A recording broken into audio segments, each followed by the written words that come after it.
지금 231페이지 영어 D 성경의 다른 곳에서 찾을 수 있는 주목할 만한 일곱이라는 숫자가 성경의 다른 곳에 또 많이 나타나고 있는데 그것을 통해서 함께 일곱의 의미 속에 들어있는 영적인 진리들을 찾아보도록 하겠습니다. 먼저 우리 창세기 7장 2절을 찾아서 보시면 이렇게 말씀을 하고 있습니다. 창세기 7장 2절입니다.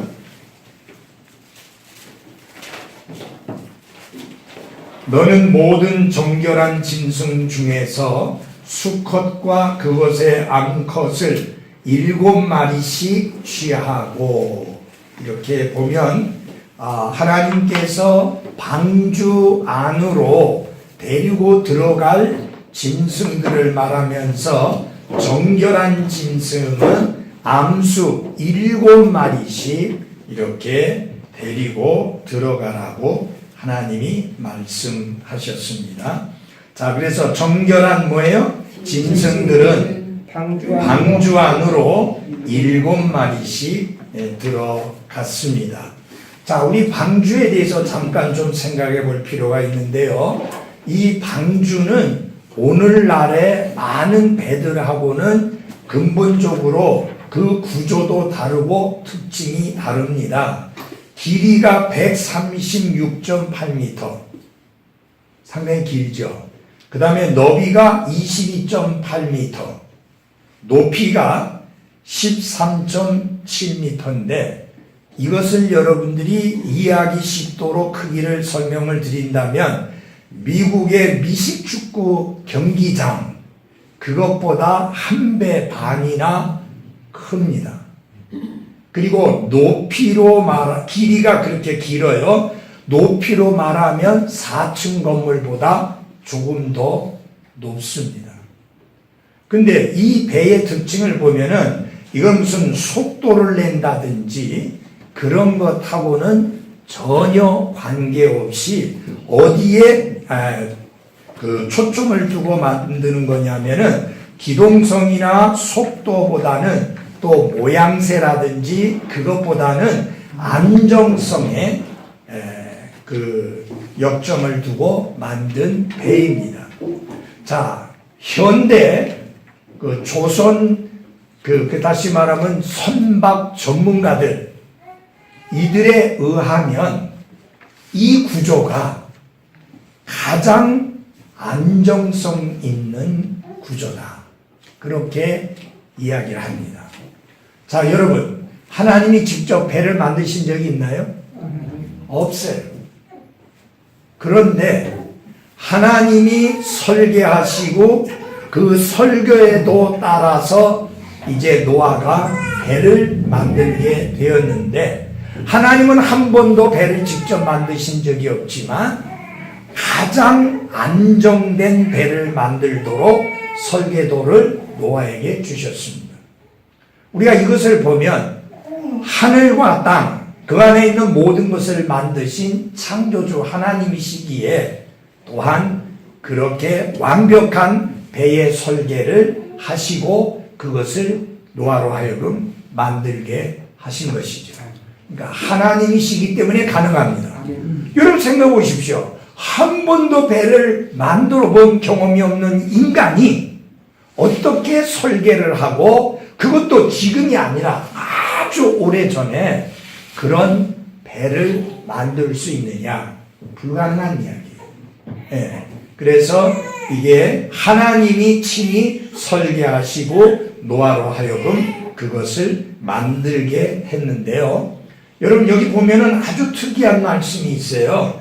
우리 7장에 보면은 1절에 주께서 노아에게 이르시되 너와 네 온 집은 방주로 들어오라. 여러분 우리는 이걸 생각해야 돼요. 하나님이 노아와 사람들에게 방주로 어떻게 들어오라. 하나님의 초청이에요. 방주로 들어오라는 것은 하나님의 초청이에요. 왜냐하면 그게 유일한 구원의 길이기 때문에. 심판에서 구원받을 수 있는 유일한 길은 방주 안으로 들어오는 것입니다. 이것이 하나님께서 노아에게 들려주신 복음이에요. 방주 안으로 들어오라. 왜? 그 안에 구원이 있으니까. 그래서 구원은 위치의 문제다. 그리스도 안에 있으면 그는 안전하고 구원받게 됩니다. 근데 그리스도 밖에 있으면 그는 안전하지 않고 구원받을 수 없습니다. 자, 그런데 보세요. 하나님은 들어오라 하셨고 노아는 어떻게 했어야 돼요? 들어가야만 했습니다. 그래서 똑같죠. 예수님은 오라고 하셨습니다. 수고하고 무거운 짐진 모든 자들아 다 내게로 뭐야? 오라 했습니다. 예수님은 오라 하시고 우리의 책임은 뭐예요? 가는 거예요. 그분에게. 받아들이는 자, 곧 그분을 믿는 것, 그건 우리가 할 일이에요. 그런데 하나님의 아들이 되는 권능을 주시는 것은 하나님이 하시는 거예요. 그래서 우리는 우리가 해야 할 부분을 하면 나머지 하나님이 하실 부분에 대해서는 전혀 신경 쓰거나 걱정하거나 염려할 수가 할 필요가 없습니다. 예, 누구든지 저를 믿는 자는 멸망하지 않고 영존하는 생명을 얻으리라. 얻는다는 것은 누가 줘야 얻지요. 하나님이 주시는 거예요. 그래서 여기에 아주 이 사람을 향한 하나님의 초청과 함께 그 하나님의 구원의 초청에 응하는 자만 구원받을 수 있다는 것을 분명히 말씀하고 있습니다. 들어오라. 이 개혁성경이 이렇게 안 돼 있어요. 예, 아주 이게 정확하게 하나님이 말씀하고 있는 것을 볼 수가 있습니다. 노아는 그 방주로 들어갔지요. 근데 여러분이 알다시피 홍수가, 비가 언제 내렸느냐? 방주 안에 들어가고 7일 이후에, 1회 후에 비가 내렸습니다. 참 그 안에 들어갔는데 하나님이 분명히 비가 내리고 40일 동안 밤낮 없이 비가 내려서 온 세상이 물로 덮일 거라고 했는데, 그래서 하나님이 말씀하신 대로 유일한 구원이 방주 안이라고 해서 방주 안으로 들어갔는데 비가 안 내리는 거예요. 그것도 하루 이틀이 아니고 7일 동안이나. 여러분, 노아는 그 안에서 어떤 마음이었을까요? 나가야 되나? 이거를 나가야 되나 있어야 되나. 미안하지만 나갈 수 없는 게 하나님께서 문을 닫으셨어요. 근데 사람이 열 수 있는 게 아니에요. 여러분, 그리스도 안에 들어왔는데 아예 안 되겠다, 나가야 되겠다 해서 나갈 수 있는 게 아닙니다. 우리가 그리스도 안에 들어가면 영원히 그리스도 안에 있는 거예요. 영원히. 우리가 엎어져도 그리스도 안에서 엎어지는 것이고, 자빠져도 그리스도 안에서 자빠지는 것이고, 코가 깨져도 그리스도 안에서 코가 깨지는 거지, 하나님께서 우리를 그리스도 안에서 그리스도 밖으로 차가지고 밖으로 내치는 일은 절대로 없습니다. 아멘. 그런데 요한 칼빈에 의해서 영향받은 목사들이 자꾸만 가르치고 있는 게 뭐냐? 구원을 잃어버릴 수 있다. 너무 많은 사람들이 구원을 잃어버릴 수 있다고 생각해요. 다시 한번 분명히 말씀드렸지만, 잃어버릴 수 있는 구원이라면 그것은 참된 구원이 아닙니다. 그리고 성경이 가르치는 구원도 아니고요. 예. 하나님이 뭐 심심풀이로 말씀한 거 아니에요. 내가 저희에게 영원한 생명을 주노니 영원히 멸망치 아니할 터요. 또 저희를 내 손에서 빼앗을 자가 없다.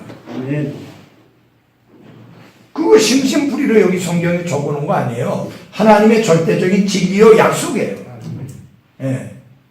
그래서 구원을 잃어버릴 수 있다고 가르치는 게 얼마나 사탄적인 가르침이며 마귀적인 가르침이며 거짓된 교리인가. 하는 것을 분명히 알아야 합니다. 여러분, 구원을 잃어버릴 수 있는 가능성이 있다고 하면 우리 마음 평안에 우리 마음에 안식도 없고 평안도 없고 기쁨도 없습니다.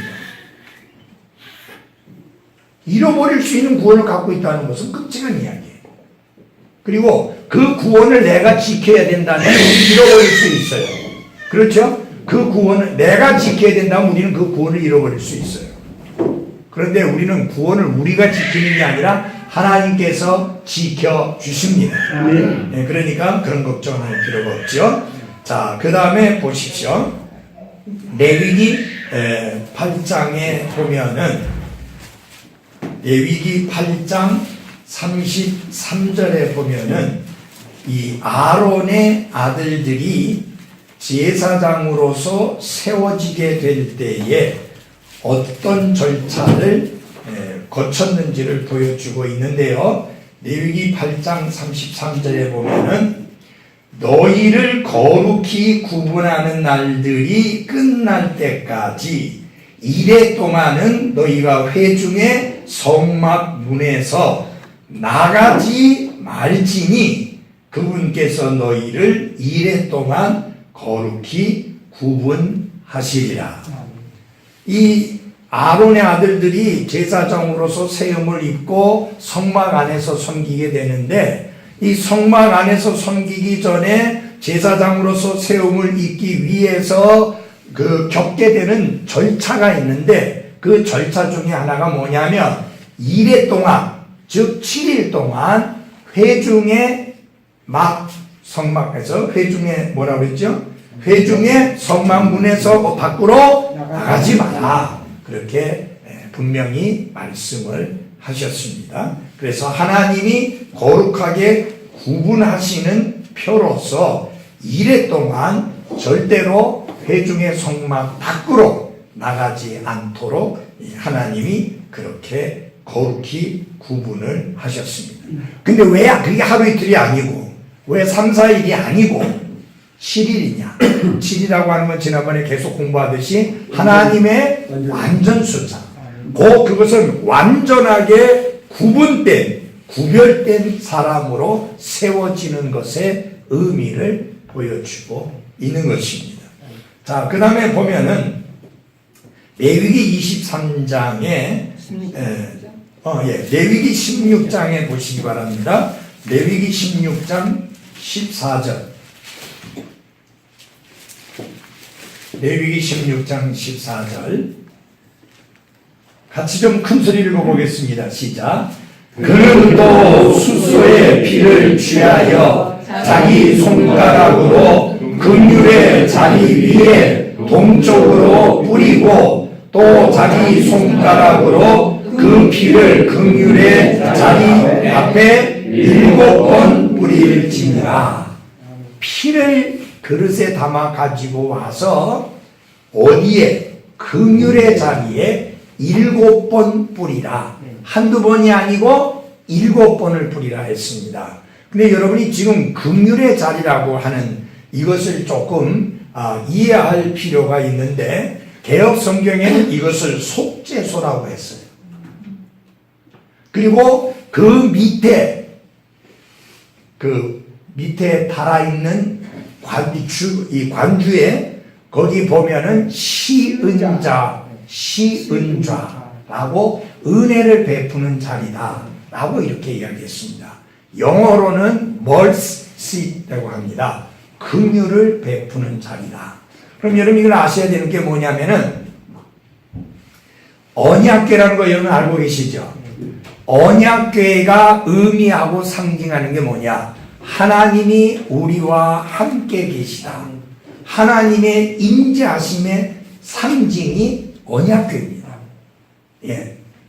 그래서 항상 전쟁을 하러 나가도 언약궤가 제일 앞에 나가고 요르단 강을 건널 때도 언약궤를 맨 제사장들이 앞서가고 그것은 무엇을 말하느냐? 하나님이 그들 앞에 앞서가셔서 싸우시고 하나님이 그들 앞에 가셔서 요르단 강을 가르시고 하나님이 그들 앞에 가셔서 그들의 보호자가 되고 인도자가 되고 안내자가 된다는 의미로서 언약궤를 그렇게 제일 앞자리에 내세웠습니다.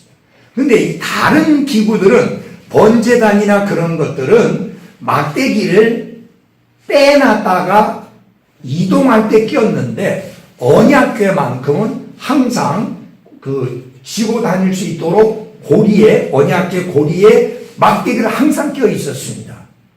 그리고 그 항상 언약궤는 어떻게 해야 되느냐? 수레에 싣고 움직이면 안 됩니다. 반드시 레위 사람들이 어깨에 메고 이동해야 합니다. 그것은 하나님의 임재하심의 상징이니까 지극히 거룩한 것이죠. 그런데 그 언약궤에는 뚜껑이 있습니다. 그 뚜껑 위에 뭐가 있느냐 하면 그 그룹이라고 하는 천사 날개 달린 그룹이 양쪽에 이렇게 있습니다. 그것을 뭐라고 하느냐 하면은 여기 말하는 긍휼의 자리라고 합니다. 여러분 잘 보십시오. 피를 거기에 뿌리고 그 다음에 그 뚜껑을 열어서 볼 수 있습니다. 피를 통하지 않고 하나님 앞에 나가는 건 곧 죽음을 의미하는 거예요. 우리가 하나님 앞에 나갈 수 있는 것은 무엇 때문이냐? 하나님의 긍휼 때문입니다. 그래서 우리가 하나님의 긍휼을 힘입어 하나님 앞에 나아갈 수 있음을 보여주는데 이 언약궤 안에는 세 가지 물건이 들어있었습니다. 하나는 뭐냐면은 여기 율법이 기록된 판들이 그 안에 들어있었어요. 그 다음에 아론의 쌍난 막대기가 들어있었습니다. 개혁 성경에는 지팡이라고 되어 있는데 막대기. 그 다음에 뭐가 있느냐? 만나를 담은 항아리가 있습니다. 그것은 상당히 여러 가지 의미를 담고 있죠. 만나는 무엇을 말합니까? 만나가 뭐였어요? 이스라엘 먹이는 생명의 빵이었습니다. 그들에게 있었어요. 그래서 결국 그 만나가 보여주는 건 뭐냐? 그들의 삶에 필요한 모든 것을 공급하시고 채워주시는 분이 하나님이시다. 다른 것을 도와주시다. 하나님이 생명을 주시는 분이고 하나님이 필요를 채워주시는 분이고 하나님이 모든 먹을 것을 공급해 주시는 하나님이시다. 또 그 다음에 아론의 쌍난 막대기는 무엇을 의미하느냐? 이 하나님은 생명을 주시는 부활의 하나님. 왜 그렇습니까? 여러분 막대기라고 하는 건 죽은 거에 산 거예요. 죽은 거예요. 예. 생명 전혀 없는데 거기서 싹이 나고 꽃이 피고 그 아몬드 열매가 열렸잖아요. 예. 그리고 이거 뭐냐? 완전히 부활을 의미하잖아요. 죽은 마른 막대기 같은 것이 싹이 피고 꽃이 피고 열매를 맺는 것처럼 하나님께서 생명을 주셔서 부활케 하시는 부활의 하나님 보여주시는 것이잖아요. 그 다음에 거기 들어있는 율법판은 하나님이 우리에게 무엇을 원하시는가를 보여주는데 거기 판이 깨진 거예요. 깨진. 다시 말하면 인간은 하나님의 법을 온전히 따르고 지키고 행할 수 없는 자인 것을 보여주죠. 그래서 하나님의 임재하심을 접하기 위해서는 반드시 피를 통해서만 가능하다. 그래서 우리가 지금 하나님께 나아가는데 무엇을 통해서 나가요? 예수 그리스도의 흘리신 보배로운 피를 의지해서 나아갑니다. 항상 언제나 그렇습니다. 자, 그 다음에 그래서 거기다 피를 뿌릴 때 항상 7번 뿌리게 했습니다. 그래서 성경에 보면 그렇게 7번이라고 하는 것이 강조되어진 것이 많이 있다고 하는 것. 그 다음에 아주 중요한 것이 레위기 23장에 7개의 주님의 무엇이 있을까요? 명절들이 있습니다. 우리가 전에는 절기라고 하는 말로 많이 썼는데 명절들이라고 여기 표시가 되어 있죠. 레위기 23장을 보겠습니다. 아까 아침에 성경 공부하면서도 이야기를 했는데 여기 명절이 7개 나오는데 여러분 다 외울만 해요. 이건 성경조도 외우는 것보다 훨씬 쉬워요. 네. 우선 첫 번째 5절에 나오는 겁니다. 무슨 명절인지 보겠습니다. 5절 한번 같이 읽겠습니다. 시작. 첫째 달 14일 저녁은 주의 유월절이요. 그랬습니다. 이스라엘이요. 이집트에서 종로를 하다가 나오잖아요. 하나님께 구원받아서 나왔죠? 왜 갑자기 조용히 예. 나왔죠? 예. 하나님은 그때부터 그걸 첫째 딸로 계산하는. 그러니까 결국은 이게 우리에게 아주 좋은 모습을 보여줍니다. 우리의 삶이라는 게 진정한 의미에서 구원받은 그날부터 우리가 제대로 살아가는 거니까 그때가 첫날이고 첫 해예요. 왜? 그 이전에 구원받기는 우리 짐승처럼 살았잖아요. 벌레처럼 살았잖아요. 구더기처럼 살았잖아요. 마른 막대기처럼 살았잖아요. 그러니까 그것은 살았다고 하나 사실상 살았다고 말하기 힘든 그런 모습이었잖아요.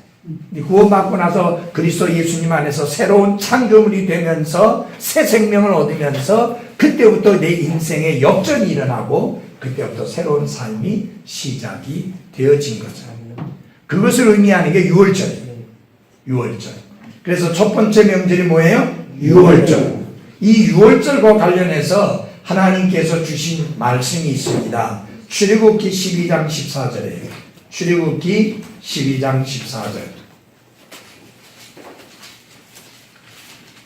출애굽기 12장 14절에서 이 날은 너희에게 기념일이 될지니 너희는 이 날을 같이 읽겠습니다. 시작. 너희 대대로 주를 위한 명절로 지키고 규례에 따라 그것을 영원토록 명절로 지킬지니라. 그러나 이스라엘은 지키지 않았습니다. 여러분, 하나님이 원하신 것은 그들이 이집트에서 종노릇하는 삶에서 해방되어서 구원받아서 이집트에서부터 나온 그 유월절 어린 양의 피를 통해서 생명을 얻고 거기에서 구원받은 그날을 기억하고 기념하고 그래서 지키라 했습니다. 여러분, 무슨 말이냐면은 이스라엘이 평생 하나님이 능력 많으신 손길로 그들을 구출해낸 것을 기억하고 기념하고 감사하면서 그 날을 지키라 했는데 여러분이 알다시피 이스라엘은 지키지 않았습니다. 여러분, 사실상 그래요. 우리가 해마다 내가 구원받은 그날을 기억하고 기념도 하고 감사도 하고 기뻐도 하고 찬양도 하고 영광을 돌려드리는 그런 삶이 필요합니다. 예? 여러분, 이 귀 빠진 날은 어김없이 기억하고 잔치도 하고 사람들하고 같이 식사도 하고 그러는데 내가 구원받은 날은 까마득하게 잊고 잊어버리고 지나가는 것은 우리 입으로는 우리 육신, 썩어진 육신보다 흙으로 돌아갈 육신보다는 내 영이 중요하고 내 혼이 중요하다고 말하지만 실제로는 내 혼이 구원받은 그 귀중한 날을 그냥 까마득하게 잊고 넘어갈 때가 얼마나 많이 있느냐. 이스라엘이 그렇게 돼요. 유월절은 여러분과 제가 그리스도 예수님을 통해서 그분의 흘리신 보배로운 피로 구속함을 받은 그날을 상징하고 의미하는 거예요. 이스라엘이 그날을 지키라고 한 것처럼 우리는 그날을 빠르게 지키진 않지만 그날을 기억하고 기념하고 감사할 수 있는 그런 믿음이어야 됩니다. 아멘. 네, 오늘 아침에 참 기쁨이 됐던 게 김판숙 자매님이 날짜를 딱 기억하면서 10월 16일이라고 하니까 그렇게 딱 말하더라고요. 아, 그래서 도대체 말씀이 들어가는지 안 들어가는지 했는데 그게 아니구나. 예. 그래, 아주 정확하게 자기가 구원받은 날, 그날을 다 이야기하더라고요. 난 그래서 이 귀 빠진 날을 이야기하는 줄 알았더니 그게 아니더라고요. 예. 누가 상담했던 것 같아요? 누가 쌤한테? 천자매님하고 상담. 예. 그 다음에 6절입니다. 23장 6절. 레위기 23장 6절입니다. 23장 6절에 보면 이렇게 말씀했습니다. 같은 달 15일은 주를 위한 무교절이니 너희는 반드시 이래 동안 누룩 없는 빵을 먹을 것이요. 유월절을 지키는 지키는 방법 중에 하나가 뭐냐면 일주일 동안을 그러니까 누룩 없는 빵을 먹는 겁니다. 여러분 왜 누룩 없는 빵을 먹느냐? 누룩은 성경에서 죄의 상징입니다. 그래서 일주일 동안 2회 동안 먹지 말라고 하는 것은 결국은 뭐냐면 우리가 온전히 죄와 상관없는 죄를 멀리하는 죄와 함께하지 않는 거룩하게 구별된 삶을 살라고 하는 의미이지요. 근데 여러분 잘 보십시오. 이 누룩이 전혀 들어가지 않은 빵, 예를 들어서 우리가 주에 만찬을 할 때 누룩을 안 넣지만 그래도 소금 약간 넣거든요.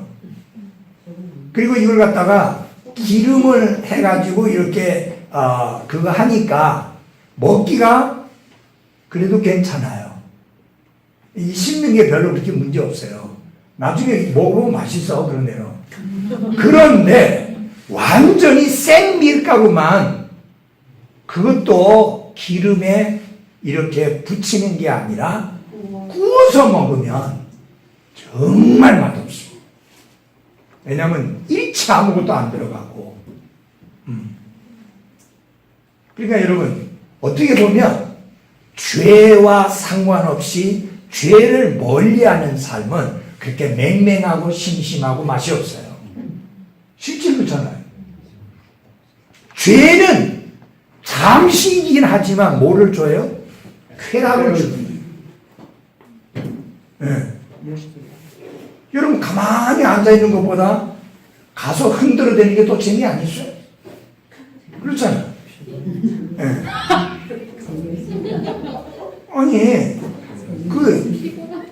죄 짓는 게 훨씬 더 재미가 있다고요. 거기에는 재미가 있어요, 여러분. 여러분, 이 죄 짓는 것에 쾌락이 없으면 사람 절대 죄 안 지어요. 죄는 쾌락이 따르기 때문에 사람들이 뒤에 생각하지 않고 죄 짓는 거예요. 근데 성경은 뭐라고 말하느냐? 그 쾌락은 잠시뿐이다. 잠시뿐이다.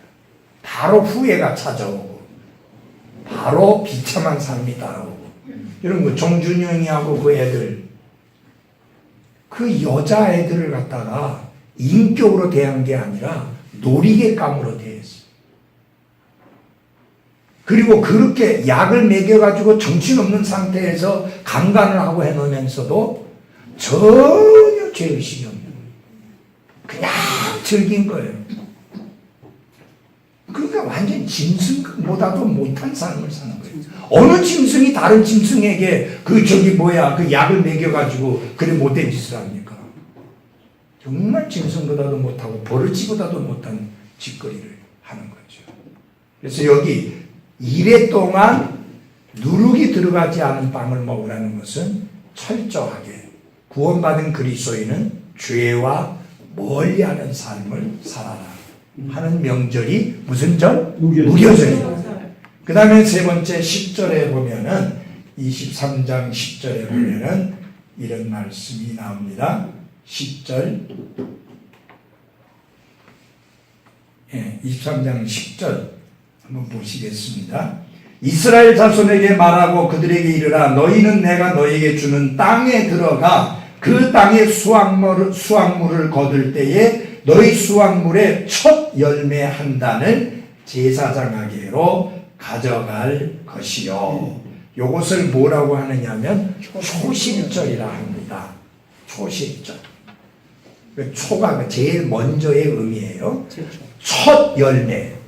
첫 열매가 열리거든 누구에게 가져가라고요? 제사장에게 가져가라 했습니다. 여러분 사실은 여러분이 아셔야 되죠. 구약의 제사장의 개념은 하나님과 사람 사이의 중재자입니다. 이는 곧 우리의 참된 중재자이신 예수 그리스도의 그림이요 상징입니다. 그래서 그들은 첫 열매를 들고 제사장에 가져왔는데 그것은 사실 예수 그리스도께 가져온 것이고 하나님께 가져온 거예요. 그래서 그 결국은 무엇을 말했냐? 내가 농사를 지었을 때에 그 첫 열매는 하나님의 것이다. 결국은 뭐냐면 이 모든 것이 하나님께로부터 왔고 하나님이 주인이시고 그러므로 가장 첫 번째 것은 하나님이 받으셔야 합니다 라는 의미를 담고 있는 게 초실절이에요. 그러니까 우리가 하나님께 무엇을 드리든지 간에 우리는 찌꺼기를 드리면 안 되고 쓰다 남는 그런 찌꺼기를 하나님께 드리는 게 아니라 시간에 있어서도 그렇고 물질에 있어서도 그렇고 모든 것에 있어서 가장 첫 번째로 너희는 뭐라고 그랬어요? 첫째로 하나님의 의와 하나님의 왕국을 구하라. 우리가 하나님을 첫째 자리에 두고 모시고 살아야 할 것을 가르쳐주는 명절입니다. 그 다음에 16절을 보겠습니다. 16절. 일곱째 안식일의 다음 날까지 50일을 세워서 새 음식 헌물을 주께 드릴지니라. 이것을 77절이라고도 합니다. 7 곱하기 7이기 때문에 그런데 77절 그러니까 49일이 끝난 그 다음날 50일 때 그렇게 하라고. 그래서 이걸 뭐라고 하느냐, 다섯 오자에다가 열흘 순자가 들어가서 오순절이라 그렇게 이야기를 합니다. 그 오순절에 또 어떻게 해야 할 것인가 하는 내용들이 나와 있습니다. 그 다음에 24절 보겠습니다. 이스라엘 자손에게 말하여 이르라. 너희는 일곱째 달 곧 그 달 첫째 날을 안식일로 삼을지니 이 날은 나팔들을 불어 기념할 날이요 거룩한 집회 날입니다. 무슨 절이에요? 나팔절입니다. 이 나팔절의 의미가 뭐예요? 소집하고 모으는 의미예요. 자, 근데 여러분 잘 보십시오. 나팔을 불 때 나팔이 여러 가지 의미가 있어요. 소집하는, 불러 모으는 그런 의미로 부는 나팔이 있어요. 그 다음에 출발하는 의미의 그런 나팔이 있어요. 그래서 전쟁을 하게 될 때 돌격 앞으로 라고 하는 의미의 나팔이 있어요. 그 다음에는 이제 퇴각, 물러서라 하는 의미의 나팔이 있습니다. 요 사이는 전쟁을 할 때 뭐 나팔수가 있어서 나팔 불고 그러지 않죠. 시끄러운 전쟁이니까 뭐 안 되죠. 근데 옛날에 칼과 창으로 싸울 때는 그 나팔수의 역할이 굉장히 중요합니다. 네. 그래서 나팔 소리를 제대로 내야 되는 거예요. 이게 다시 말하면 소집하는 나팔인지 퇴각하라고 하는 나팔인지 앞으로 진격하는 나팔인지 그게 각각 나팔 소리가 다른데 소리를 제대로 내야 되죠. 요새는 군에 기상나팔 있나요? 없어요? 요새는 없습니다. 요새는 뭐 그걸로 하겠지 뭐 방송으로 하든지 뭐 옛날에는 기상나팔. 옛날에 기상나팔 불었잖아요. 예. 기상나팔 대신에 나는 근데 아마도 우리 응가가 아니면은 요새 예. 그냥 옛날에 그 기상나팔을 불었어요. 기상나팔. 예. 그 다음에 취침나팔도 불었고. 예. 자, 그런데 여러분 우리가 나팔하면 무슨 생각이에요? 아까 소집하는 거라 그랬죠. 그런데 예수님이 공중에 오셔서 우리를 소집하잖아요. 아멘. 불러 모으시잖아요. 예. 그때 무슨 소리가 난다고 그랬어요? 나팔 소리가. 예수님이 직접 부는 게 아니라 천사장의 나팔 소리. 예, 그 심부름꾼이 해야지. 예, 그래서 모으는 의미로 그런 것이 있습니다. 나팔절이 있는 겁니다. 그 다음에 27절을 보겠습니다. 27절. 23장 27절. 또한 이 일곱째 달의 10일은 속죄일이니 그것은 너희에게 거룩한 집회날이 되리라. 자, 일곱째 날. 예? 일곱째 달의 10일. 일곱째 달이 나오죠? 일곱째 달 10일. 7월 10일이에요. 일곱째 달 10일이 무슨 명절이라고요? 속죄일이라고 했습니다. The Day of Atonement. 이스라엘에게 있어서 최고의 명절 중에 하나가 속죄일입니다. 그 날은 어떤 날이냐? 온 이스라엘 백성을 대신해서 대제사장이 하나님 앞에 속죄의 헌물을 드리는 날입니다. 굉장히 중요한 날이죠. 자, 그런데 여러분, 대제사장이 속죄일에 속죄 헌물을 드리는데 그 다음 해가 되면 또 속죄일에 속죄 헌물을 드려야 합니다. 왜 그러느냐? 죄가 다시 생각납니다. 그래서 히브리서 10장을 찾아주십시오. 히브리서 10장.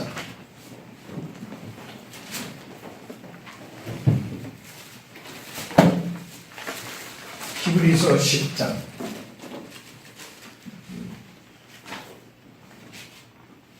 1절.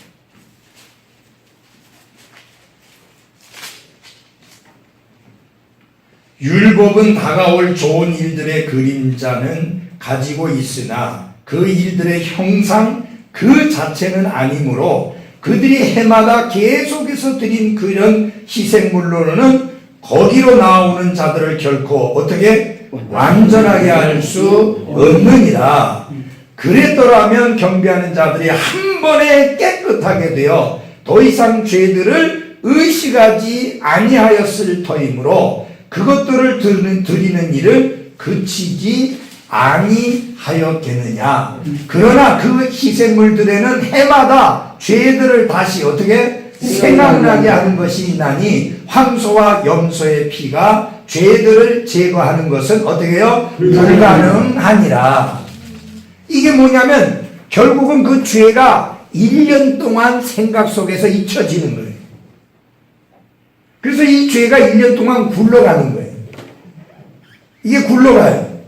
그 다음에 속죄일이 또 속죄 헌물을 드리면 그 죄가 또 흘러가요. 그 1년 동안에 죄에 대한 생각 없이 또 사는 거예요.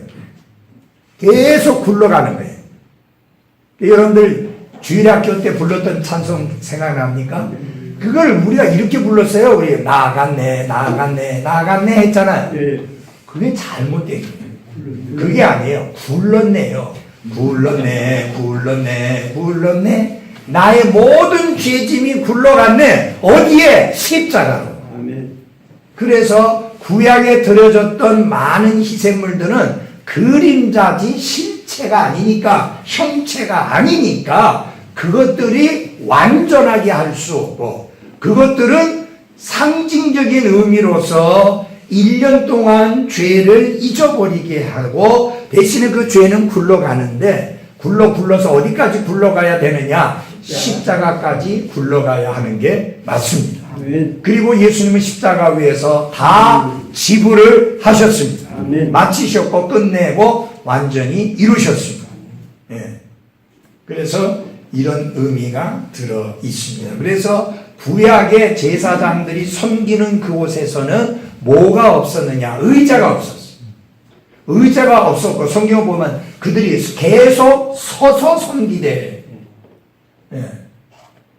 여러분, 서서 섬긴다는 말은 무슨 말이냐면은 그들의 일이 끝나지 않았다는 것을 의미합니다. 끝날 수 없음을 의미합니다. 계속 반복해서 해야 돼요. 근데 그리스도께서는 다 이루셨기 때문에 하늘에 오르시사 앉으셨습니다. 아멘. 그분 안에서 우리도 함께 앉은 자가 됐어요. 그래서 그분의 온전한 구원을 우리가 누리는 자가 되었고, 그분이 온전히 이루신 안식 안에서 안식하는 자가 된 겁니다. 예, 그 차이점은 우리가 알아야 합니다. 예, 자, 그 다음에 다시 레위기로 돌아가서 27절, 23장 27절 보겠습니다. 레위기 23장 34절. 네? 34절에, 예, 34절. 34절. 예, 같이 읽겠습니다. 시작. 이스라엘 자손에게 말하여 이르라. 이 일곱째 날의 15일은 이래 동안 주를 위한 장막절이 되리라. 장막절 혹은 초막절이라고 이야기합니다. 초가 풀초예요. 예, 그게 무슨 말이냐면은 천막처럼 하는데 그것을 갖다가 나뭇가지 같은 것들로 이렇게 엉금엉금 엮어서 천막처럼 이렇게 치고 그 안에 거하는 걸 말합니다. 여러분 잘 보십시오. 이스라엘이 광야를 여행하는 동안 어디서 잤어요? 장막에서 잤어요. 왜냐하면 그들은 집을 지을 수가 없었어요. 계속 이동해야 되니까. 맞아요? 그래서 이게 아주 참 이게 정말 이 불기둥과 구름기둥이 굉장히 중요합니다. 그들은 오래 있고 싶다고 해서 오래 있는 게 아니었습니다. 구름 기둥이나 불 기둥이 움직이고 싶지 않아도, 이동하고 싶지 않아도 이동해야 했습니다. 그게 뭐냐면 하나님의 인도하심이기 때문에. 여러분 이럴 수도 있어요. 여러 날을 걸었어요 지금. 이제 장막을 치고 쉬고 있는데 갑자기 불기둥이 움직인다 그러는 거예요. 그러면 다 장막을 걷고 다 미스꾸리 해서 또 가야 되는 거예요. 예. 미스꾸리 한다는 걸 몰라요? 다 챙겨가지고 일본말이에요. 다 챙겨가지고 또 출발해야 되는 거예요. 예. 근데 또 어떨 때는 이게 불기둥이 멈췄어요. 구름기둥이 멈췄어요. 근데 계속 가고 싶은 거예요. 근데 멈추고 꼼짝을 안 해. 그러면 가고 싶어도 거기에 계속 있어야 돼요. 언제까지? 그 불기둥이나 구름기둥이 움직입니다.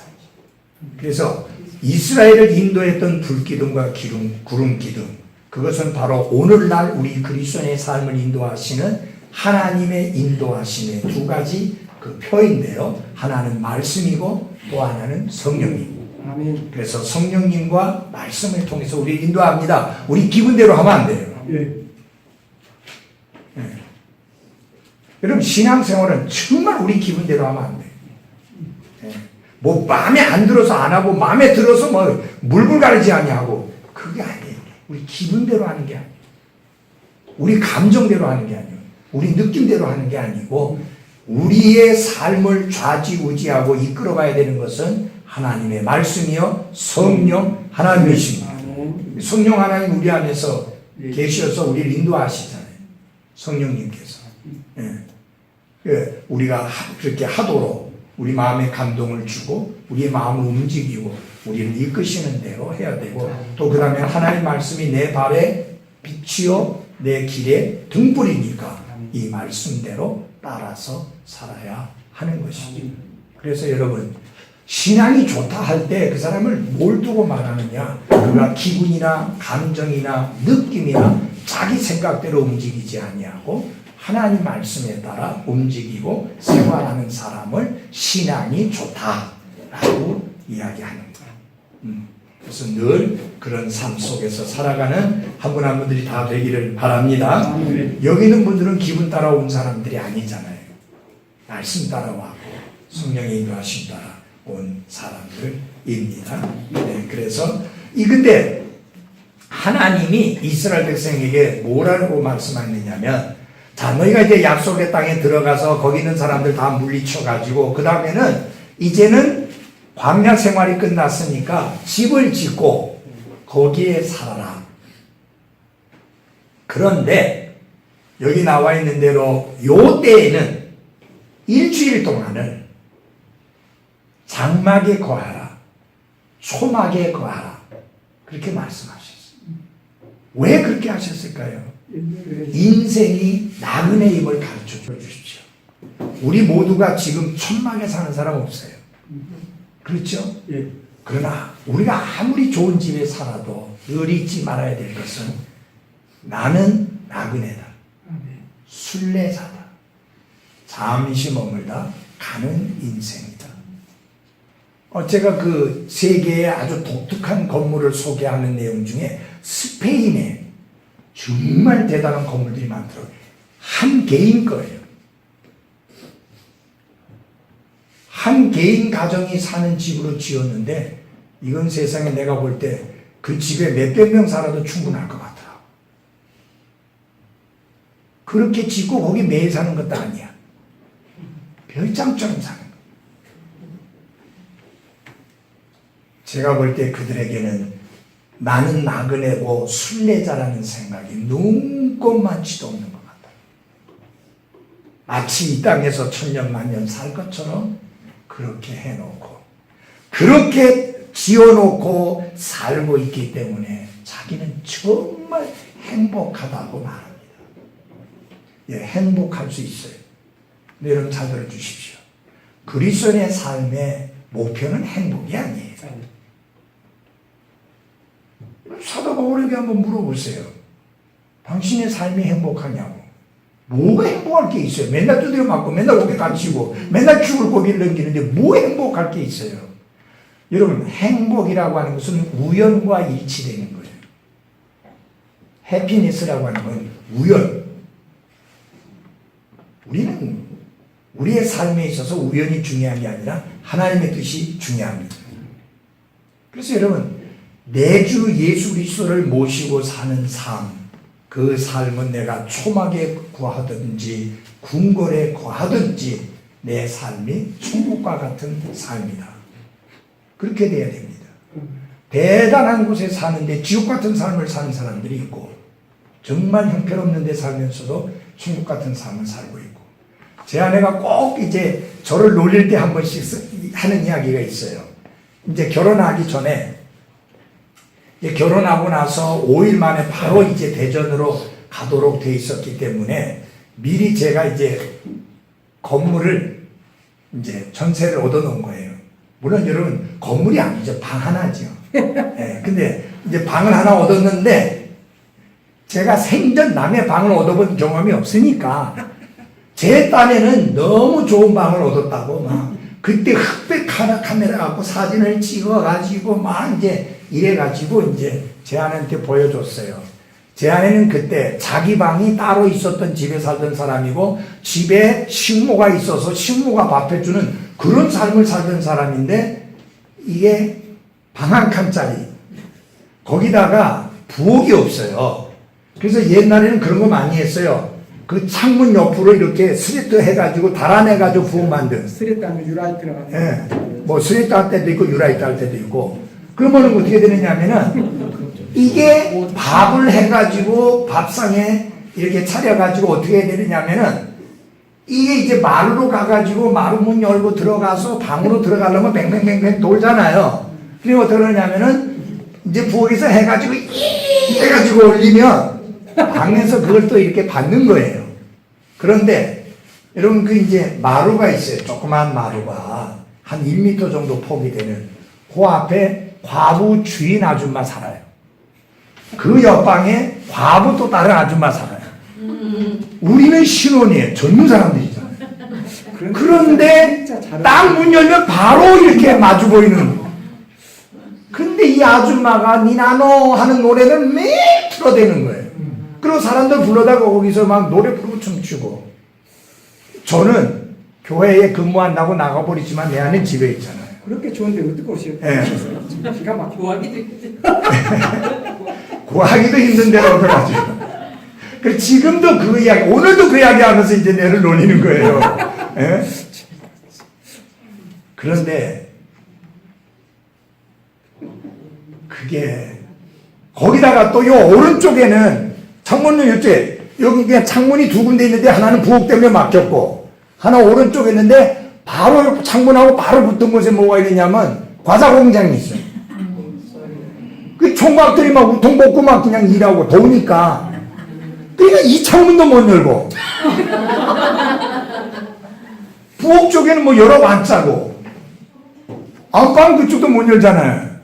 그래서 밥 먹는데 말이에요. 배도 무지 덥거든요. 요 팔에서 땀이 쫄쫄쫄쫄 떨어져요. 선풍기도 없이. 네. 그런데 저는 그때 정말 행복했어요.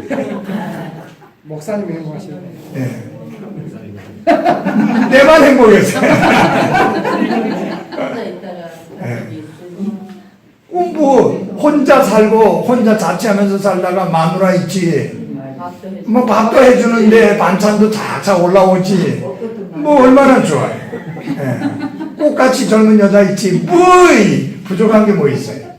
예. 그러니까 보니까 그때나 지금이나 뭐 차이 없어요. 그죠? 감사하며 살고 기뻐하며 살고 만족해서 살면 사실상 더 이상 부를 게 없어요. 우리 여기 김이사님이 있지만 5평짜리 그 집에 방 2개 방해가지고 방 칸인데 기억자식이 된 거예요. 그 문 따로 없이 네, 그 다음에 거기에 화장실까지 화장실까지. 거기서 5 식구가 살았다. 그렇죠. 바로 문 열면 그 도로변 문 열면 네, 문 열면 바로 도로변에 차단인데 우리 다 그렇게 살았어. 아 그럼 내 집으로 살아도 네, 그래도 이게 집 비워달라고 혹은 이제 전세금 올리면서 이제 그렇지. 나가달라고 그런 소리 안 듣는 것만 해도 얼마나 감사해요. 뭐. 네, 감사하죠. 네, 그래서 여러분 왜 하나님이 이스라엘에게 그 초막에 거하도록 하루 이틀도 아니고 일주일 동안이나 그러면서 철저하게 인생이 나그네요 순례자인 것을 늘 기억하고 인식하며 살아갈 수 있도록 그래서 이 땅이 아니라 하늘에 있는 본향을 바라보며 살아갈 수 있도록 그러니까 아브라함 같은 경우는 부자였고 재물도 많았지만 절대로 집을 안 지었다고 그랬잖아요. 왜? 하늘에 있는 본향을 바라봤기 때문에 하나님이 직접 지으시고 터를 놓으실 그 하늘에 있는 집을 바라보았기 때문에 그는 이 땅에서는 나그네고 순례자라고 말하면서 실제적으로도 천막에 거하며 살았습니다. 그래서 왜 초막절을 주셨느냐? 인생이 나그네임을 철저히 알고 인식하며 살아갈 수 있도록 하기 위함입니다. 자, 그 다음에 엘리사는 누구에게? 나만에게 요르단에서 7번 어떻게? 씻으라고 명령을 했습니다. 자, 거기서도 보면은 7번을 씻으라고 했죠. 자, 여러분 생각해 보십시오. 이제 나만이 시리아의 장군인데 나병이 걸렸잖아요. 그러니까 시리아 왕이 예루살렘에 저 이스라엘에 가면 거기 대언자가 있는데 그 사람이 나병을 고쳐줄 수 있다 하더라. 그걸 누가 들었느냐 하면은 이 조그마한 계집아이한테 포로로 잡아온 그 아이한테 그 이야기를 들었어요. 그러니까 그런 이야기를 들어놓고 그걸 출동같이 믿어가지고는 편지까지 써서 이스라엘 왕에게 보내니까 이스라엘 왕은 그냥 막 완전히 그냥 넘어가는 거예요. 이거는 완전히 우리를 공격하기 위한 하나의 빌미를 잡기 위해서 한다. 내가 하나님이냐? 어떻게 나병 환자를 고쳐주냐? 그 이야기를 듣고 엘리사가 뭐이씨 열받지 말라고 그 사람들한테 보내라고. 그래가지고 이제 찾는데 드디어 도착을 했습니다. 그랬는데 이게 엘리사가 어떻게 된 거냐면은 자기 종 게하시를 보내가지고 하는 말이 가서 요르단강에서 거기 7번 들어갔다 나왔다 하면서 씻으라. 7번 나와 보도 안 하고. 예, 여러분 다 보시죠. 엘리사는 철저하게 그를 나병 환자로 취급했습니다. 예, 나병 환자는 그렇게 가까이 오면 안 돼. 그러니까 철저하게. 그런데 나만 뭐예요? 내 생각에는 지가 나와서 주의 이름을 부르면서 이 환초에 이 상처 있는 데다가 손을 내면서 기도할 줄 알았는데 이게 자기 생각하고 너무 안 맞는 거예요. 여러분 지가 고침받기 왔으면 못 놈은 자기 생각이 중요해요. 구원받기 위해서 왔는데 무슨 자기 생각이 중요해요. 하나님의 말씀이 중요하고 복음이 중요하죠. 아멘. 그래서 우리나라에 좋은 강이 훨씬 많이 있는데 이게 뭐한 짓이냐. 가자. 열받아갖고 이제 가자 그러니까 그래도 그 밑에 아주 좋은 종들이 있었어요. 아니 장군님 그보다 더 험한 일 시켜도 안 할 겁니까? 나병이 낫는다는데 근데 못 가갖고 7번 물속에 들어갔다 나왔다 하라는데 뭐 그게 어렵다고 안 하랍니까? 그러니까 그것도 맞는 것 같거든요. 그래 가서 이제 하는데 여러분 잘 보십시오. 한 번 들어갔다 나왔는데 아무 변화 없는 거예요. 2번 들어갔다 나왔는데 아무 변화 없는 거예요. 3, 4번이다. 3번까지는 또 마찬가지예요. 여러분 그래도 그가 끝까지 온전히 말씀대로 그대로 7번을 했기 때문에 어린아이 살과 같이 깨끗게 되었습니다. 결국 뭐냐? 이게 완전한 순종이 필요하잖아요. 적당한 거 아니고 내 생각 말고 하나님의 말씀이 미련하게 들리죠. 그럼 물속에 7번 들어갔다 나와라. 그럼 뭐 하려고 여기까지 오느냐? 거기서 강이 많은데 거기서 하면 될 거 아니냐? 자기 생각에는. 그게 중요한 게 아니에요. 내 생각이 중요한 게 아니라 하나님 말씀이 중요합니다. 그래서 모든 것이 말씀대로 되어져야 된다는 것을 여기서 아주 잘 보여주고 있습니다. 아멘. 그 여러분 보십시오. 이스라엘이 여리고 도시를 여리고 성을 점령할 때 어떻게 했어요? 하루에 한 바퀴씩 돌라고 그랬잖아요. 마지막 날 7바퀴 돌라 했잖아요. 그러니까 돌면서도 기가 차잖아요. 위험도 하거든요. 아니 저 위에서 화살을 쏘대면 죽을 수도 있는데, 아니 정말 지금 전쟁을 하고 그러는데, 그것도 끔찍한 게 뭐냐면 그래 하기 전에 또 할례를 행하라 해가지고 이러면 할례를 하는 남자들이 어떻게 되냐, 어정쩡쩡 이리리리 걷는단 말이에요. 지금 싸워야 될 사람들이 지금 이래가지고 무슨 전쟁을 합니까? 도대체 하나님이 하시는 일이 납득이 안 가요. 그거 겨우 끝나고 나니까 그 다음에 성주위를 돌아라, 하루에 한 번씩. 그 다음에 마지막에는 7바퀴를 도는데, 이게 7바퀴를 돌 때 챙겨가야 될 무기를 말씀하시는데 기가 찬 거예요. 항아리 준비해라, 횃불 준비해라, 그리고 나팔 준비해라. 아니 그 세 가지 중에 무기로 쓸만한 게 한 개도 없는 거예요. 아니 한 바퀴 도는 건 야 돈다 하지만 7바퀴를 7일 동안 마지막 날이 7바퀴 도는 거, 여러분 쉬워요? 쉽지 않아요? 쉽지 않아요. 근데 여러분 기적은 언제 일어나느냐? 말씀대로 했을 때 기적이 일어났습니다. 아멘.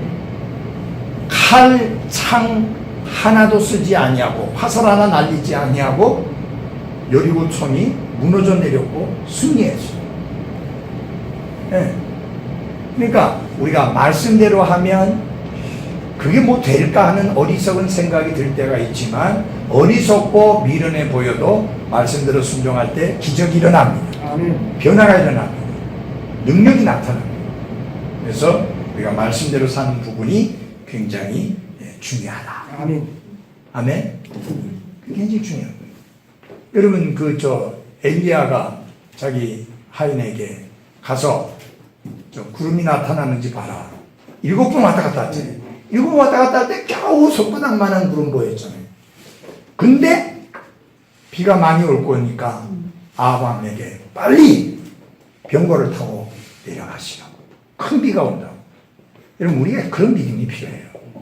우리 눈에 보이는 게 손바닥만한 조그마한 구름이라 할지라도 이 구름이 큰 비를 가져온다고 하는 믿음이 필요합니다.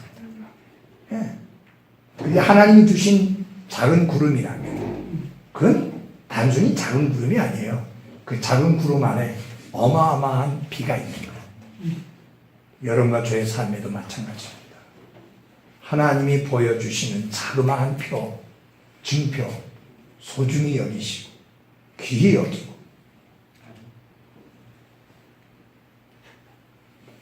그것을 받아들일 수 있는 믿음이 필요해요. 그래서 제자들, 전 그 이해가 가요. 제자들이 예수님께 우리의 믿음이 적은 것을 용서달라, 우리에게 믿음을 증진시켜달라, 믿음을 증진시켜달라, 믿음을 키워달라는 거죠. 내 믿음이 강하게 해달라는 거죠. 내 믿음이 견고하게 해달라. 믿음이 이기네, 믿음이 이기네, 믿음이 온 세상을 이기네. 세상을 이기면 이것이니 너희의 뭐라고요? 믿음이라고 그러죠. 믿음을 키워가야 합니다. 자, 그 다음에 예수님이 마태복음 18장 21절 22절에서 베드로가 물었잖아요. 내가 몇 번이나 용서하면 되겠습니까? 7번 하면 되겠습니까? 맞잖아요, 7번이요. 그때 예수님이 70번씩 7번 용서하라는데, 그러면 7, 49 490번 용서하라는 거예요? 그건 아니에요. 7이 완전 숫자니까 용서하되 또 용서하고 끝없이 용서를 빌면 용서하라 라고 하는 이야기예요. 저는 항상 그렇게 합니다. 나한테 아무리 잘못했던 사람이라도 찾아와서 용서를 빌면 용서합니다. 성경이잖아요. 성경대로 해야 되는 거 맞죠? 예. 예. 전에 어떤 목사님하고 이제 그분이 이제 여러 가지 질문을 하는 중에 목사님 경우는 이러이러한 사람은 어떻게 합니까? 받아주죠. 용서하죠. 이제 너무 좀 지나치게 회원권에 대한 것에 목을 매가지고 뭐뭐 안 했으니까 회원권을 상실했기 때문에 그 사람이 이제 회개해서 돌아오려고 하면은 뭐 전체 앞에서 교회 앞에서 잘못했다고 간증해야 되고 뭐 해야 되고 너무 복잡하게들 하더라고요. 아무리 봐도 그건 아닌데. 여러분 하나님이 우리를 용서하듯이 우리가 용서한다면 그건 뭐 그렇게 뭐 크게 생각할 거 없어요. 나한테 죽일 놈 살릴 놈 했더라도 자기가 잘못했다 생각하고 용서해달라고 오면 용서해줘야 되는 거 맞잖아요. 여러분 주님을 가장 닮아있는 모습 중에 하나가 용서예요. 네, 용서하지 않는 건 주님 닮는 거 아니에요. 그 예수님이 아예 비유까지도 말씀해 주셨잖아요. 1만 달란트 빚진 사람하고 뭐야 100 데나리온 빚진 사람 하늘과 땅의 차이인데.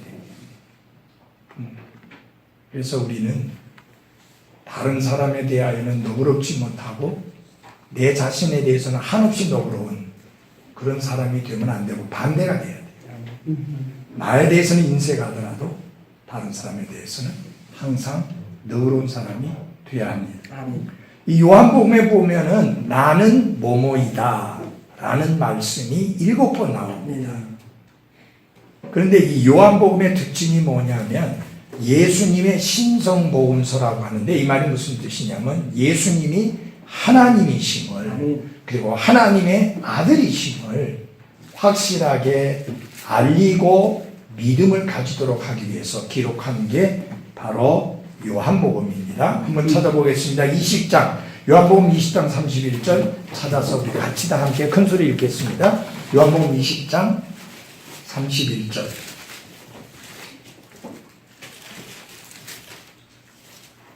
시작. 이것들을 기록하는 예수님께서 하나님의 아들 그리스도이심을 너희가 믿게 하려 함이요 또 믿고 그분의 이름을 통해 생명을 얻게 하려 함이니라. 이 요한복음이 기록되어진 이유가 뭐냐? 예수님이 하나님의 아들 구원자이심을 또 예수님 자신이 하나님이심을 믿게 하려 함이요 그 믿음을 통해 생명을 얻게 하려 함이 그 이유라고 밝히고 있습니다. 그래서 예수님은 요한복음에서 나는 뭐뭐다 라는 말씀을 7번 했는데요. 참고로 이 영어로 I am이라고 하는데 이 의미는 무엇을 의미하는 거냐면은 예수님이 하나님이라는 의미예요. 그 의미가. 여러분 출애굽기 3장 14절에 보면은 나는 스스로 계신 자니라. 하나님 이렇게 말씀해요. 나는 스스로 있는 자니라고 말씀했잖아요. 그 말을 할 때 영어로 어떻게 되냐? I am that I am. 자, 여러분 잘 보십시오. 여러분과 저는 이 땅에 존재하기에는 존재할 수 있기 위해서는 원인이 있었기 때문에 존재했습니다. 아버지, 어머니라는 원인이 있었기 때문에 내가 이 땅에 존재하게 되었습니다. 원인이 없이 존재하게 된 사람은 하나도 없어요. 근데 하나님은 원인이 없다. 그래서 하나님이 스스로 계신 분이야. 그 스스로 계신 분이라는 말을 영어로는 I am that I am이라고 해요. 그래서 그 I am이 하나님을 의미할 때 쓰는 그런 의미예요. 그 의미를 예수님이 7번이나 말씀하셨다. 그 이야기예요. 무슨 말인지 아시겠어요? 예. 자, 예를 들어서 나는 생명의 빵이다. 세상의 빛이다. 양의 문이다. 선한 목자다. 그렇죠? 그 다음에 부활이요 생명이다. 그리고 길이요 진리요 생명이다. 그 다음에 뭐라 그랬어요? 참 포도나무다. 그 내용이 거기 다 나와 있어요. 그 다음에 중요한 구절이 있습니다. 요한복음 8장 58절을 찾아주십시오. 요한복음 8장 58절.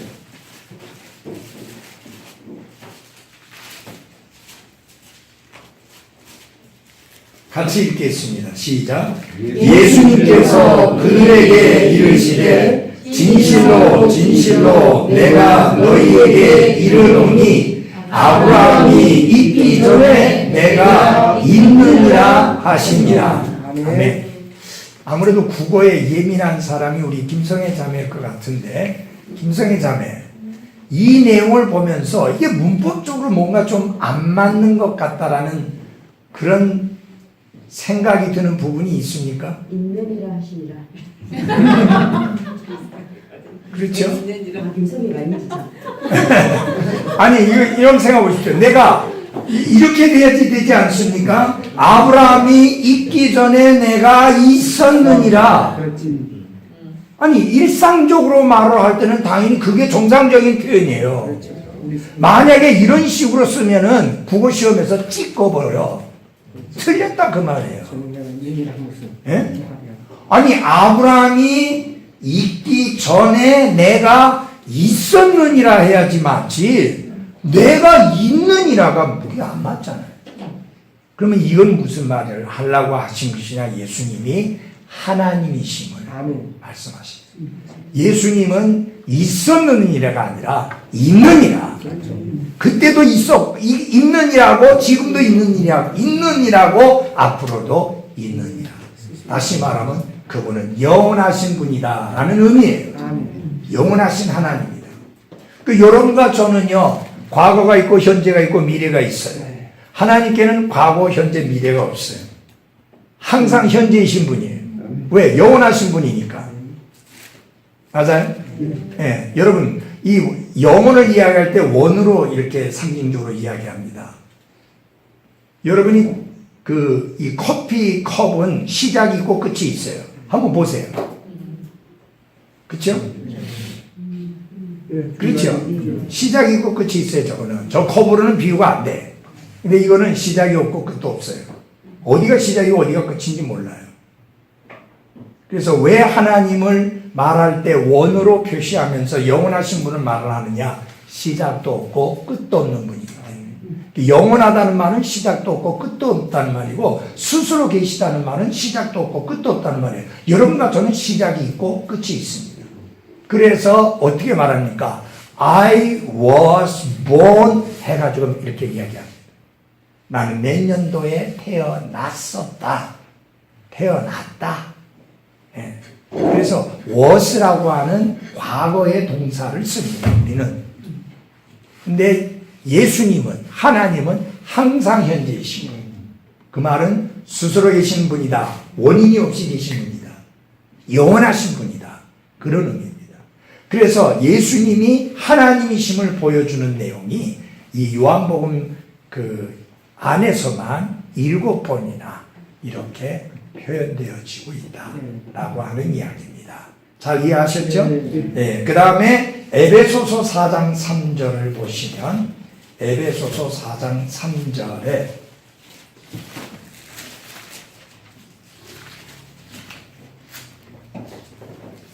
거기 보면은 이런 말씀이 나오고 있습니다. 에베소서 4장 3절에 보면은 화평에 매는 띠로 성령이 못되게 하나 되게 하신 것을 힘써 지키라. 성령이 하나 되게 하신 것, 그것을 힘써 지키라고 그러는데, 그러면 성령님은 아무 근거도 없이 우리를 하나 되게 하시는 분이 아닙니다. 한 소망 안에서 우리를 하나 되게 하십니다.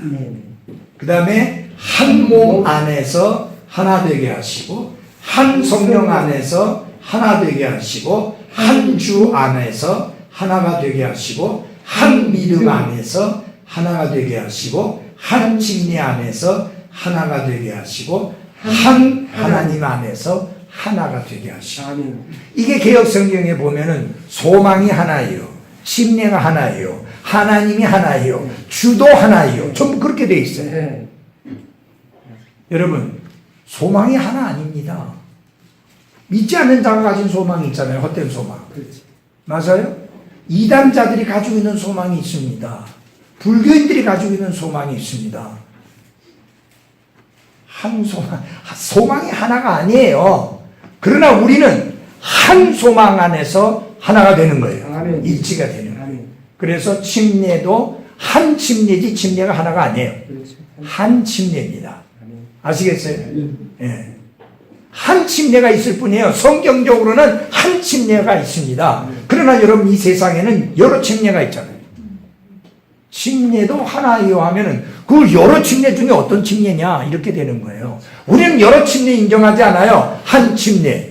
구원받은 그리스도인이 성경적인 말씀에 따라 침수 침례를 받는 한 침례만 있습니다. 아멘. 제가 얼마 전에 며칠 전에 그 조직신학책이 3권으로 된 것을 샀는데 궁금해서 침례에 대해서 뭐라고 말을 했는지 봤는데 그 번역하는 사람이 진짜 웃기게 번역했어요.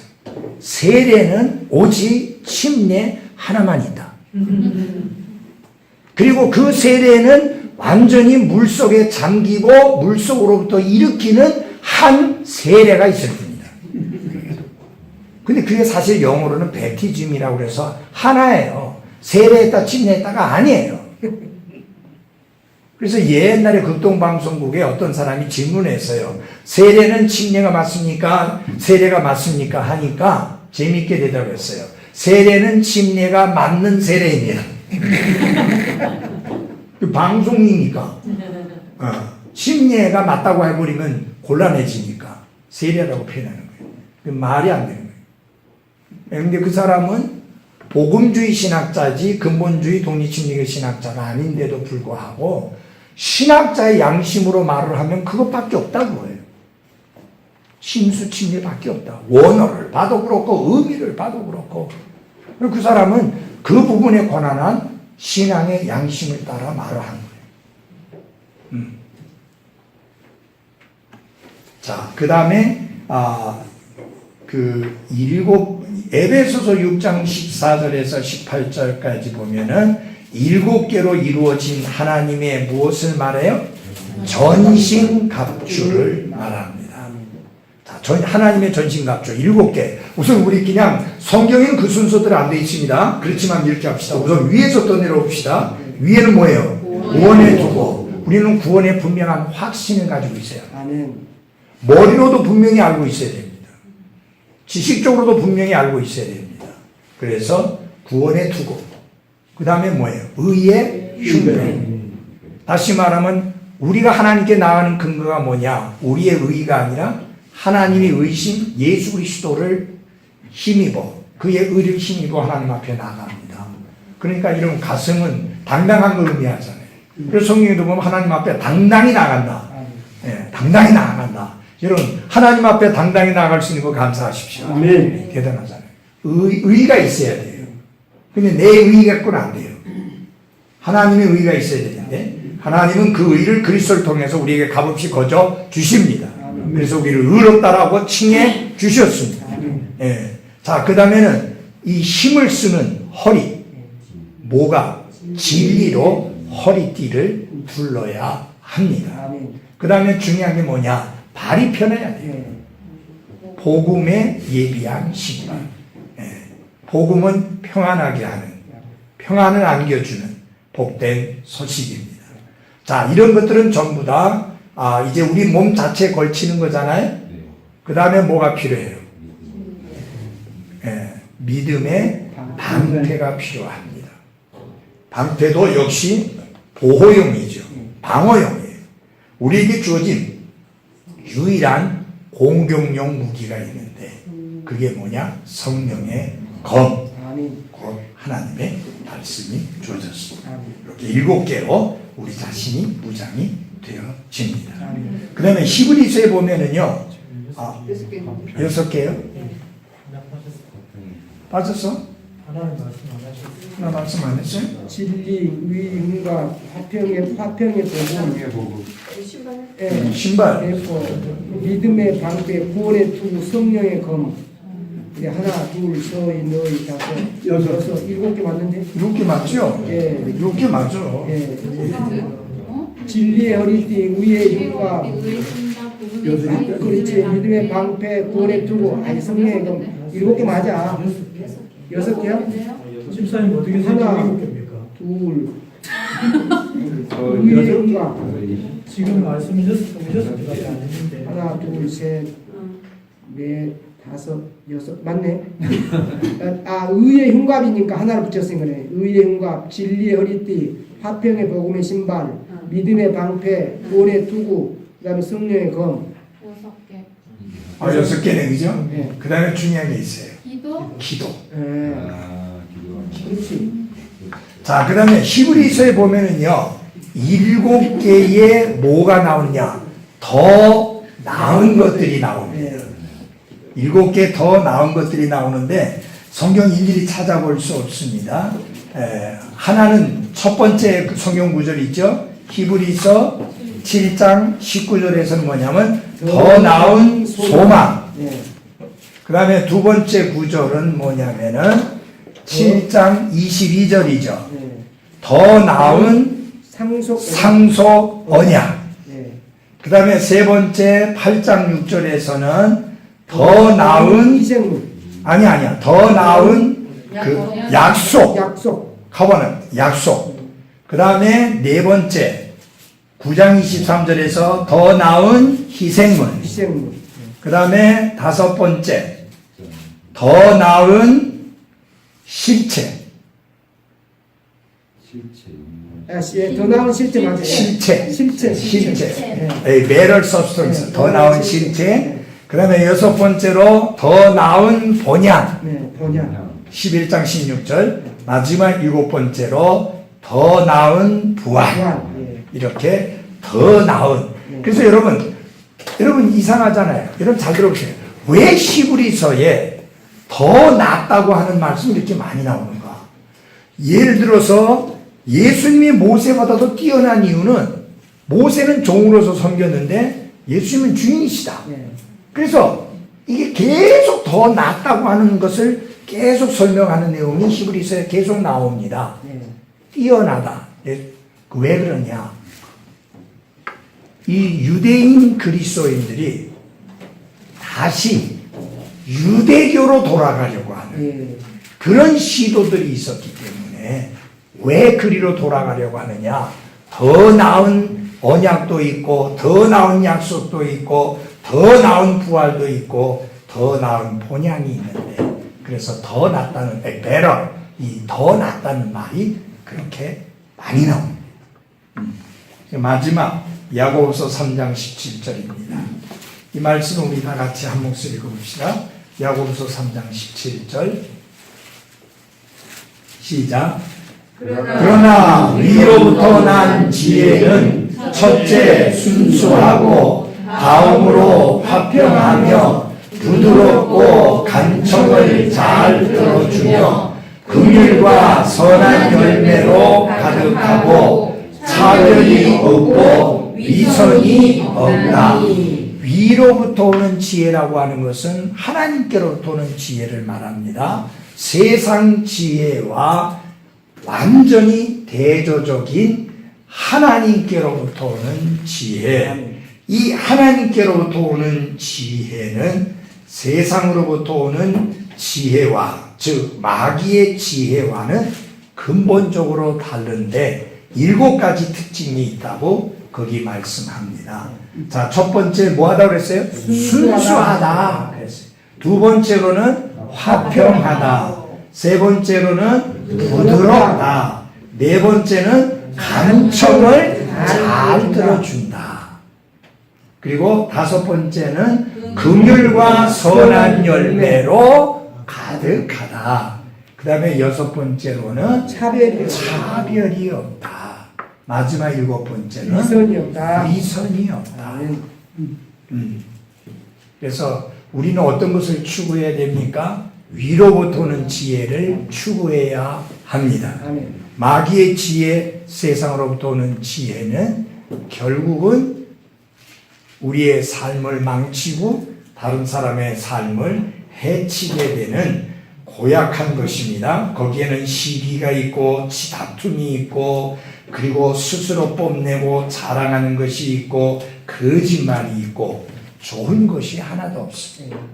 근데 위로부터 하나님께로 도는 지혜는 이렇게 멋지고 훌륭합니다. 자, 그런데 여러분 보세요. 계속해서 성경 이곳을 보든 저곳을 보든 7의 역정을 두고 이렇게 자주 말씀한 것을 보는데 그것은 뭐냐? 모든 하나님께로부터 난 것은 완벽하고 완전하고 부족함이 없이 충분하고 넉넉하다고 하는 것을 여러분과 저에게 가르쳐 주시기 위함입니다. 아멘. 그래서 7은 하나님의 숫자고 하나님의 숫자는 곧 하나님께 속한 모든 것을 우리에게 보여주고 가르쳐 주면서 하나님께 속한 모든 것은 완벽하다. 완전해서 부족함이 없다. 그래서 더 이상 바랄 게 없는 그런 것을 우리가 깨닫고 알며 살도록 하기 위함입니다. 아멘. 그래서 하나님의 숫자 7을 이제까지 공부를 했습니다.